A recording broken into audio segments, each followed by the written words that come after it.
À la une ce soir, le drame de la jalousie à Grand-Fond-Sainte-Anne. Une femme a été grièvement blessée au domicile de son ami en pleine nuit. À quelques encablures de là, une autre femme, probablement sa rivale, s'est pendue. Le drame est absolu dans cette région. Et quel bilan tiré du plan sécurité outre-mer lancé en 2016 par le gouvernement? Une conférence nationale était organisée aujourd'hui en présence des élus d'outre-mer. Le reportage de nos confrères d'ATV Paris sur les conclusions de ce bilan dans un instant. Et la compagnie Air France a choisi Babette de Rosière pour concevoir ses nouveaux menus. Les vols au départ des Antilles-Guyane feront désormais une place de choix à la gastronomie créole. Linda Kayarsi nous dévoilera cette nouvelle carte de la compagnie Air France. Et le salon de la beauté Black Beauty fermera ses portes ce soir 20h. L'occasion de nous intéresser aux petits plus qui feront craquer ces dames, mais également ces messieurs. Focus sur le rouge à lèvres mat, nouvelle tendance make-up. Bonsoir, je suis très heureuse de vous retrouver ce soir. Il était environ 3h du matin quand un homme qui recevait une amie à son domicile s'est absenté un instant. À son retour, son amie était grièvement blessée à coups de couteau. Hasard ou coïncidence? Non loin des lieux, une autre femme s'était donné la mort dans son logement. Tout laisse à croire aujourd'hui qu'il s'agirait de l'auteur des faits. L'enquête est signée Nathalie Dinan, Moïse Dexter, Patrick Curie. En toile de fond, une histoire de rivalité entre deux femmes. Une poignardée est hospitalisée depuis samedi. L'autre morte, elle s'est suicidée. C'est l'auteur présumé des coups de couteau. Elle fréquentait son concubin depuis quelque temps. Selon les différents témoignages, ils s'engueulaient souvent. En fait, on a constaté un petit problème, mais comment pas rentrer dans l'habitat, on n'a pas fait ça. Au moment où grand monde, c'est grand monde. Et après, il y a la fin, on vient de ça. Alors ça choque moi et ça fait mal aussi. Il a appelé, ça dit, au téléphone, il s'est sonné, il a expliqué mon bien. Un jour soir, il a dit, pourquoi tu veux pas mon téléphone? Il dit, laisse le téléphone, on a crié. On a crié, moi. Il a regardé, monsieur, pas répondre. Et après ça, il dit, ouais, là, c'est pour ça qu'on a crié, pas répondre, moi. Tout ça, et après ça, monsieur dit pas couper au décès de ça. Et monsieur prend un téléphone à parti, il dit, on va y tel monde. Et là, il retourne tout de suite, alors seulement répondait de l'oreille, quand il éveille. Et après ça, il dit, ouais, pas mal, dans mon téléphone, on patati patata, et il faut d'aller pour lui partir de jour, foutre clé là, et là, on vient à casa, téléphoner moi. Elle n'a pas supporté les propos de son concubin. Vers 3h du matin, elle s'est rendue à son domicile, a découvert la présence d'une autre femme. Son frère raconte la suite. Elle a vu que la fille est dans la maison du monsieur, et c'est là qu'elle a ces coups de couteau là. Ça entendait. Il a pris, elle n'a pas pu tenir la pression. À 4h du matin, il t'a crié moi. Il a dit, moi, excusez-moi de déranger ou ce grand frère moi, mais on va faire l'obédience moi, tout ça. Et sans pédir, on a crié papa et Timon, on a crié maman. Alors, si on a à faire, boutique là, on a l'obédience dedans, essayer de gérer, vendre ça qu'il y a à vendre, et bah, c'est Timon. Pareil. Alors, on a dit, mais qu'est-ce qu'il fait? Pourquoi on a dit ça? Qu'est-ce qu'il fait? Il a coché, on a crié. Pareil. On a dit, mais dis-moi, on a crié, maman, on a crié. Papa, c'est Timon. Et gérer boutique là, maman, tout ça. On a dit, qu'est-ce qu'il fait? Dis-moi. Là, on a un père. Le frère appelle une de ses amies pour qu'elle se renseigne et il se met aussitôt en route. Arrivé chez sa sœur, il frappe avec insistance, en vain, avant de défoncer la porte. Paniqué, il va chercher le propriétaire. Il dit, il prend un auto. Et là, il prend un auto, il prend un biret, il prend une vis. Après, tout ça, il a dévissé poignet là. Il a dévissé poignet là, il a déposé dans les balcons là. On a gardé à côté, on a des clés. On a dit, oh, il a mis clé à la porte là, comme ça. Il a pris clé là, ouvert la porte là. On a vu mademoiselle prendre une dans la gaz. Depuis samedi, 2 familles sont plongées dans la tristesse. 3 enfants sont orphelins. Tout un quartier est dans l'émoi. Et un autre drame est survenu cet après-midi, cette fois dans la commune de Lamentin. Un homme a été tué par arme blanche. L'auteur des faits ne serait autre que son frère. La gendarmerie mobilisée a bouclé le quartier de Fogas près de Castel pour tenter de le retrouver. Il s'agit du 11e homicide commis en Guadeloupe depuis le début de l'année. Et l'histoire tragique de Sainte-Anne a suscité l'émoi dans la ville. Que pensez-vous des différents amoureux qui débouchent sur la violence? C'est la question qu'ATV Guadeloupe vous a posée.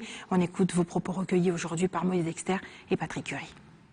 On est ensemble, ça ne va pas enfoncer les parents. Ce n'est pas la peine de tuer la personne, de tuer. Non. Pour moi, ça ne sert à rien de tuer. Ça ne va pas vous séparer. Je pense que c'est très égoïste. que la personne a tellement mal qu'elle se dit qu'il faut que l'autre meure pour qu'elle soit être soulagée, ou bien elle meurt aussi. Le pire, c'est quand tu meurs, tu n'as pas réussi à tuer l'autre personne. Elle continue à vivre et toi, tu es mort. Si on est capable de tuer sa femme ou son mari, c'est-à-dire qu'on n'aime pas vraiment. Parce que si on aime une personne, on n'est pas capable de lui faire du mal. C'est-à-dire l'amour c'est avec un grand A, on n'est pas capable de faire du mal à la personne qu'on aime. Il ne faut pas être amoureux, c'est servir de la personne et puis là, on l'a servi la gueule. Généralement, c'est ça, plus d'incompréhension entre deux qui fait que ça se termine mal. Le jalousie, oui, jalousie surtout. C'est normal, la jalousie, c'est normal, mais il y a jalousie et jalousie. D'accord? Il y a jaloux et jaloux, donc possessif. Et il y a je suis jaloux, mais voilà, je peux me contenir. On dit qu'en général, l'homme camarade femme, femme camarade homme, sont mariés. C'est normal qu'après ça se termine par un crime. C'est une tragédie partout, hein. Malheureusement, c'est un fléau qu'il y a de plus en plus. Hein. On ne peut rien échanger. Hein. Faut se calmer, c'est tout. Faut apaiser les esprits. Mais je trouve ça complètement débile, quoi. Mais c'est carrément, voilà, il y a un souci quelconque, qui se soucie d'eux-mêmes, je sais pas. Au lieu de carrément faire des crimes comme ça, parce que du coup, ça n'arrange rien, ça ne change rien. Et ce drame survient alors même que la femme sera célébrée ce mercredi dans le cadre de la Journée internationale des droits de la femme. En Guadeloupe, plusieurs manifestations sont prévues, notamment le festival Cris de femmes. Et pour nous en parler ce soir, la sociologue et organisatrice de l'événement a accepté notre invitation ce soir, Stéphanie Million-Renette. Bonsoir. Bonsoir. Vous êtes aussi connue sous le nom de Nefta Poetry, votre nom d'artiste. Merci d'avoir accepté notre invitation ce soir. Tout d'abord, avant d'aborder les détails concernant ce festival Cris de femmes, votre réaction par rapport à ce fait divers, ce drame qui s'est produit samedi à Sainte-Anne, des violences faites à l'encontre des femmes, par des femmes? Bien, je pense que dans le cadre des relations de couple et des violences de genre, il y a souvent le crime passionnel. Et le crime passionnel, c'est autant les femmes que les hommes qui le commettent. Et souvent, bien souvent dans les cas de violences conjugales ou des questions d'adultère, les femmes aussi sont justement celles qui vont perpétrer les crimes, en fait. Et ça vous choque? Ça vous interpelle, en tout cas, ce genre de drame qui se déroule en Guadeloupe? Évidemment, ça interpelle à plus d'un titre, c'est-à-dire que la question qui se pose, c'est comment on définit une relation de couple. Et la relation de couple, c'est toujours les limites que l'on pose, et les limites, elles sont définies à partir du moment où on est dans l'honnêteté. Et souvent, bien souvent, l'honnêteté n'a pas sa place dans le couple. C'est bien le problème. Pour revenir sur le festival Cris de femmes, il existe depuis 2010. Quelle est l'ambition de l'édition 2017 ? L'ambition de cette année, c'est de répondre à la question sous-jacente qu'on se pose depuis le début du festival, qui se pose en tout cas en filigrane, c'est quelle est la source des violences de genre, en fait. Des assignations de genre, c'est-à-dire que la femme, on lui définit une place qui, quand elle n'est pas respectée ou quand elle est transgressée par la femme, va être sanctionnée par des violences, justement. C'est-à-dire les femmes qui sont trop indépendantes, on faisait l'hystérectomie, on les emprisonnait, où les femmes sont battues, où on entend parfois dans certains pays qu'il faut violer les femmes pour qu'elles apprennent certaines choses. Et justement, la question est de savoir, est-ce qu'il y a une nature du féminin ? Qu'est-ce que c'est qu'être une femme? Qu'est-ce que c'est que le féminin? Mais aussi, qu'est-ce qui va justement engendrer ces assignations dans notre société? Et à quelle place, justement, la femme guadeloupéenne est-elle assignée, selon vous, ici? Eh bien, sa place, elle est justement, je pense que... Alors, j'entends souvent que la femme guadeloupéenne, c'est une féministe qui s'ignore. Moi, je dis que ce n'est pas le cas. Une féministe est une personne qui remet en question le système dans lequel elle vit, le système patriarcal, et la Guadeloupe n'est pas justement une société matriarcale, loin s'en faut, c'est une société patriarcale où les femmes ont investi le foyer, se sont emparées justement de cette zone qu'elles ont fait leur et dans laquelle elles excluent l'homme. Mais ça ne veut pas dire pour autant qu'elles sont des femmes qui ne sont pas soumises, puisque quand on accepte qu'un homme soit adultère et qu'on accepte qu'il y ait d'autres femmes, c'est qu'on est soumise et qu'on accepte justement le système dans lequel on vit. Donc je crois que justement la figure féminine antillaise ou de la diaspora africaine, parce qu'on la retrouve aussi dans d'autres sociétés postcoloniales, c'est justement une femme qui a appris à vivre de manière indépendante parce que l'esclavage la poussait justement à vivre dans. Mais ça ne veut pas dire que pour autant elle n'était pas soumise au maître ou à l'homme. Donc je crois que la femme guadeloupéenne est comme a priori toutes les autres femmes qui vivent dans le système patriarcal. Vous parliez tout à l'heure d'exclusion des hommes hein, dans la vie, dans le fonctionnement du foyer. Pour cette journée, il sera également question des droits des hommes, notamment des pères. Je pense au débat qui est nommé au nom du père qui sera mis en place demain soir au Memorial Act en début de soirée. L'homme entier est-il, selon vous, déchu de son droit d'être père? Tout à fait. Je crois que, bon, on connaît l'origine historique, on va en parler justement demain. Mon intervention demain s'appellera matrifocalité et père satellite. Justement, la matrifocalité dit que la femme, justement, est le potomitan, celle qui soutient le foyer et qui est justement centrale et parfois seule dans ce foyer, dans lequel l'homme va visiter de temps en temps. Et cet homme, justement, est déchu de cette paternité. Il a été historiquement par le maître et il continue de l'être par la femme. Il y a une autre thématique aussi qui sera abordée, hein, c'est les femmes qui investissent comme ça, les métiers dits d'hommes. Vous faites appel d'ailleurs à une femme qui est marin-pêcheur, hein, je crois. Cette intervention aura lieu le lendemain, en fait, finalement. Le 8 mars. Quel est le message que vous souhaitez transmettre? Le message que j'essaie de transmettre, c'est justement cette question sur qu'est-ce que c'est que le féminin. Parce que finalement, les assignations de genre sont aussi des assignations de personnalité ou de traits de caractère. On dit que les femmes ne sont pas violentes, on a bien vu que c'était le cas, que les femmes peuvent être violentes, comme les hommes peuvent être doux, et que donc que justement il faut abroger cette pensée qui va déterminer les sexes dans des figures, la femme, douceur, etc., que le monde serait meilleur avec les femmes, je ne pense pas que ce soit le cas non plus. Et justement, ce qu'on essaie de questionner, c'est qui est la femme guadeloupéenne historiquement, c'est-à-dire qu'on considère que certains métiers physiquement contraignants sont des métiers d'hommes.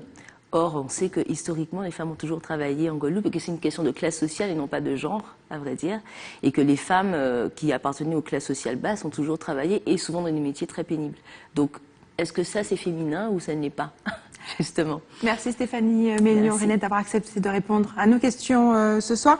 Savez-vous que près d'un 5e des homicides constatés sur l'ensemble du territoire français sont commis dans les Outre-mer, les départements d'Outre-mer?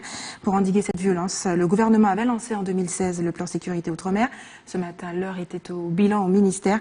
On regarde le reportage de notre correspondant Eric Dupuis qui était sur place. Le plan sécurité Outre-mer, c'est lui qui l'a mis en œuvre lorsqu'il était ministre de l'Intérieur.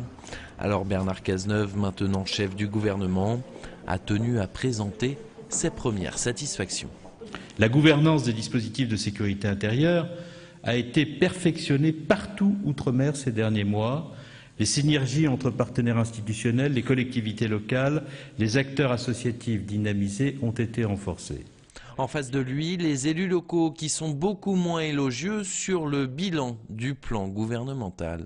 Je crois que 9 mois après, nous tirons un bilan qui est mitigé. On ne pouvait pas, je dirais, comme ça, 9 mois après, penser qu'on allait régler le problème de la violence, le problème de l'insécurité. Mais néanmoins, tous s'efforcent à dire que ce plan était nécessaire. Un bilan globalement positif, mais qui nous encourage à poursuivre le travail, parce qu'en matière de prévention de la délinquance, on n'a jamais terminé. Pour le président de Région Guadeloupe, le plan, lui, n'est pas assez concret. Ce qui est important pour nous, c'est qu'après leur speech, qu'il y ait un débat, et c'est ce qu'on doit faire, je pense, aujourd'hui, montrer des actions concrètes qui marchent. Et qui marchent surtout pour les populations locales qui ne voient pas de résultats concrets, notamment en matière de trafic de drogue, 9 mois après l'élaboration du plan. J'ai vraiment eu le sentiment désagréable que tout est fait pour pouvoir protéger la France hexagonale, mais la question n'a pas été vraiment posée de savoir comment on fait pour protéger la population qui réside sur le territoire de Guyane. Les élus locaux ont donc pu exprimer leur désir de résultats concrets immédiats. Le gouvernement leur a exposé son désir de continuité. Autre problématique, celle des déchets en Guadeloupe. La communauté d'agglomération du Nord Grande Terre a lancé un programme pluriannuel de gestion des déchets ménagers. Aujourd'hui, la collectivité cherche à renforcer son action en impliquant davantage la population. Nathalie Dinan, Moïse Dexter, Patrick Curie. Depuis le début de l'année, la communauté d'agglomération du Nord Grande Terre a modifié sa stratégie de territoire en matière de traitement des déchets. Un changement lié à la sensibilisation des élus au réchauffement climatique de la planète, Un changement par une politique d'optimisation des moyens. Les ordures ménagères ne sont plus collectées par commune, mais c'est au niveau intercommunal, sur l'ensemble du territoire. Donc les circuits ne sont plus les mêmes. On ne s'arrête pas à une frontière artificielle entre Morne-à-l'Eau et Moule, ou Petit Canal et Morne-à-l'Eau, ou Port-Louis-Bertrand. C'est le circuit continu. On a changé aussi, lorsque je dis le mode de collecte, le nombre de passages dans la semaine. Pour vous donner un exemple, au centre-ville du Moule ou au centre-ville de Morne-à-l'Eau, il y avait une collecte 6 fois par semaine. Aujourd'hui, c'est 3 fois par semaine. Pour informer la population sur toutes ces nouvelles dispositions, un guide a été distribué dans toutes les communes membres de la CANGT depuis le début de l'opération. Dans le guide, quels sont les jours, le ramassage, qu'est-ce qu'il faut mettre dans les poubelles. Lorsqu'on fait du porte-à-porte en matière d'emballage, exemple à Morne-à-l'Eau à Moule, on explique aux gens qu'est-ce qu'il faut mettre dans la deuxième poubelle. Et en ce qui concerne les autres communes, on leur explique la nécessité qu'il y a à aller sur les points d'apport volontaires. À ce propos, les points d'apport volontaires, la dynamique nouvelle, c'est qu'on va les embellir. On va les changer de manière, on va attirer la population à ce que les points d'apport volontaires, et on a augmenté le nombre de points d'apport volontaires dans les communes d'Anse-Bertrand, de Moule, de Mont-Anse-Bertrand, Petit Canal et Port-Louis. La communauté d'agglomération du Nord Grande Terre veut aller plus loin en distribuant des composteurs, 1 millier sur 5 ans pour les habitants volontaires. Après plusieurs menaces de grève, les transporteurs de la Martinique ont obtenu un entretien avec Alfred Marie-Jeanne, président de la collectivité de la Martinique. Il était question pour eux de négocier la détaxe du carburant. Les transporteurs souhaiteraient augmenter cette détaxe dont ils bénéficient à minima pour l'instant. La récente hausse des taxes sur les carburants décidée par la collectivité territoriale de Martinique et le ralentissement de leurs activités les auraient décidés à se mobiliser. Un mouvement qui menace de durcir. On regarde le reportage de nos confrères d'ATV Martinique. Ça ne ressemble pas du tout à un groupe de travail. Une escroquerie intellectuelle. Alors, on va nous prendre pour des couillons. Merci pour la... Des transporteurs mécontents qui quittent la table des négociations face à un Alfred Marie-Jeanne stoïque. Pas nous qui paye, c'est nous. Mais nous pas nous. Alors, où le président? C'est comme... Les conséquences d'une rencontre qui avait commencé dans le calme par une démonstration chiffrée du président de l'exécutif qui mène à la conclusion suivante: pas de détaxe supplémentaire possible sur les carburants. Donc vous comprendrez sans effort qu'il n'est pas possible d'aller plus loin.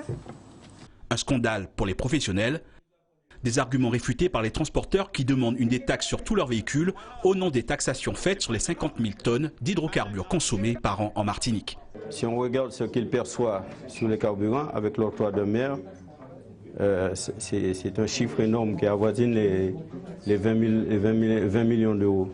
On lui a demandé combien de transporteurs. On sait qu'il n'y en a même pas 200 qui viennent chercher cette détaxe. Le montant qu'il aurait eu à donner aux transporteurs, ça serait autour d'1,4 million, 1,5 million. C'est même pas le problème de ne pas faire d'efforts. On peut comprendre qu'il y a des difficultés, ça tout le monde peut le comprendre. Mais on peut au moins en discuter. Il ne veut même pas en discuter. Il ne nous propose rien. Le seul mot, c'est non. Non. On n'est quand même pas des enfants. Du côté de la CTM, on maintient qu'il est impossible d'accorder cette détaxe du carburant sur l'ensemble des véhicules aux chefs d'entreprise.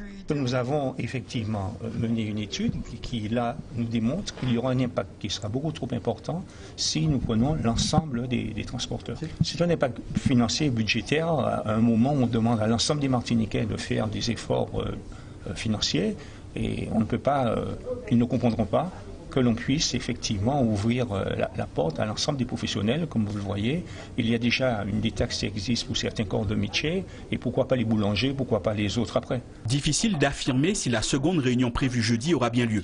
Les transporteurs se sont retirés auprès de leur base. Ils décideront des suites à donner à cette rencontre. L'éventualité d'un blocage n'a pas été évoquée. Et désormais, les vols Air France au départ des Antilles-Guyane feront une place de choix à la gastronomie créole. Ils ont conçu une nouvelle carte élaborée par la chef cuisinière Babette de Rosière. Présentation avec Linda Kayarsi. Fricassé de poulet caramélisé aux épices douces et duchesse de fruits à pain est l'un des 3 plats désormais au menu des classes affaires et premium de la compagnie aérienne Air France depuis le 1er mars. Alors comme vous le savez, à bord en cabine business et premium économie, nous proposons 3 plats dans chaque vol. L'idée est que sur ces 3 plats, un plat sera celui signé par Babette de Rosière avec un cycle mensuel pour chacun de ces 3 plats. Nos passagers auront la chance de goûter ces produits pendant une année, c'est-à-dire de mars 2017 à février 2018. Des plats goûteux et généreux, à l'image d'une ambassadrice de charme, Babette de Rosière, vitrine de la destination Outre-mer. Et cette aventure culinaire a débuté avec la compagnie aérienne au Salon de la gastronomie des Outre-mer en 2015. Il fallait que les plats soient à l'image des Antilles, pour véhiculer notre patrimoine, notre culture, parce que notre culture se lit dans notre assiette, et j'ai eu un point d'honneur à faire quelque chose pour que les gens en reparlent. Et c'est si vrai que depuis le 1er mars, les plats sont dans les avions, et j'ai eu des échos formidables, et c'est Air France qui me l'a dit. La chef a travaillé sans relâche ses plats pour séduire les passagers, mais surtout pour que la touche créole émoustille les papilles, même à plus de 8000 mètres d'altitude. Alors ce qui s'est passé, c'est que j'ai demandé de faire voyager mon plat. Et quand le plat est arrivé à Paris, j'ai regoûté et là j'ai réajusté de façon à ce que pour l'altitude ne détruise pas le goût de mes plats. Et là, quand j'ai réussi ça et qu'on a fait un deuxième voyage avec les plats et j'ai goûté mes plats, j'ai dit bon voilà, ça y est, j'ai trouvé. Et après il fallait écrire. Il fallait écrire les doses, tout, pour que la personne qui vient derrière puisse reproduire ces plats-là. Et nous sommes très fiers aujourd'hui d'associer Babette de Rosière à notre marque, puisqu'on souhaite vraiment se réaffirmer Air France comme étant l'ambassadeur de la gastronomie française à travers le monde. Ces plats sont conçus pour tous les vols transatlantiques, entre Cayenne, Fort-de-France, Pointe-à-Pitre et Paris, et le réseau régional Caraïbes, entre la Guyane et la Martinique. Ce soir, vol inaugural de cette nouvelle cuisine, au départ de Fort-de-France pour Paris, en présence du chef. Et restez avec nous dans un instant, coup de projecteur sur la très connue pièce de théâtre Le Repas des Fauves, qui sera mise en scène par la troupe Courteline. Et puis nous nous intéresserons à la dernière tendance make-up du moment, le rouge à lèvres mat. Récompensé par 3 Molières, dont celui de la meilleure pièce du théâtre privé, la pièce Le Repas des Fous sera mise en scène en Guadeloupe. C'est la troupe Courteline qui s'est attaquée à cette histoire qui, je vous le rappelle, nous retrace un peu l'histoire de l'occupation en France. Reportage Karen Diama. Saucisson de Lyon. Wow, quel saucisson. 4 tablettes de Meunier. Ah bah il y en a que 3. Après une adaptation cinématographique en 1964 et une adaptation théâtrale 3 fois primée, la compagnie Courteline s'est réappropriée Le Repas des Fauves. Ce sont un couple qui fête l'anniversaire de la femme et voilà que tout à coup, en bas de leur immeuble, il y a 2 officiers allemands qui sont tués parce que nous sommes en 1942 en plein boom et donc il y a 2 officiers qui sont morts. Le commandant de la Gestapo arrive et réclame 2 otages par appartement. Je vous rends votre ami immédiatement. 2 otages. Prenez votre temps. Maintenant, vous avez un sujet de conversation. Si en première lecture, le scénario semble traiter uniquement de l'occupation allemande, des thématiques bien plus humaines, comme le courage, l'égoïsme ou encore la peur de mourir, se laissent deviner pendant les 1h30 de spectacle. Ce que je dis, qu'est-ce que ça pourrait vous faire, vous, d'être remplacé par un inconnu? Hein? Mais vous voyez avec un cadavre sur la conscience. Ah, sincèrement, je préfère avoir un cadavre sur la conscience que d'être moi-même un cadavre sur la conscience de quelqu'un. Et je parle pas de vous. Un subtil mélange qui a poussé le metteur en scène à proposer une nouvelle adaptation théâtrale. C'est une pièce où tout le monde peut se retrouver et elle est à la fois quelque part elle est intemporelle et même au niveau spatial elle peut se passer n'importe où dans n'importe quelle circonstance parce que ce qu'on retrouve pendant l'occupation allemande c'est quoi? C'est un oppresseur qui se retrouve face à une population désarmée mais on trouve ça partout ailleurs actuellement. Ce qui nous a enthousiasmé mon mari et moi c'est de voir combien elle pouvait à la fois être très angoissante, avec un suspense quasiment intolérable, et de temps en temps vraiment des scènes d'humour où on décompresse complètement. Et le spectateur va apprécier ces moments de décompression. Dès demain, La troupe de 8 comédiens sera en tournée jusqu'au 8 avril pour ensuite se rendre en Martinique du 30 mai au 3 juin prochain. Fini l'effet glossy sur les lèvres, la tendance pour le maquillage est depuis quelque temps au mat. À l'occasion du Salon de la Beauté Noire qui se tient en ce moment même au WTC de Jarry et qui fermera ses portes d'ailleurs ce soir à 20h, nous avons souhaité en savoir plus sur ce rouge à lèvres que l'on retrouve sur toutes les lèvres, notamment celle des stars. Reportage Linda Kayarzi. La bouche velours est sans conteste la tendance du moment.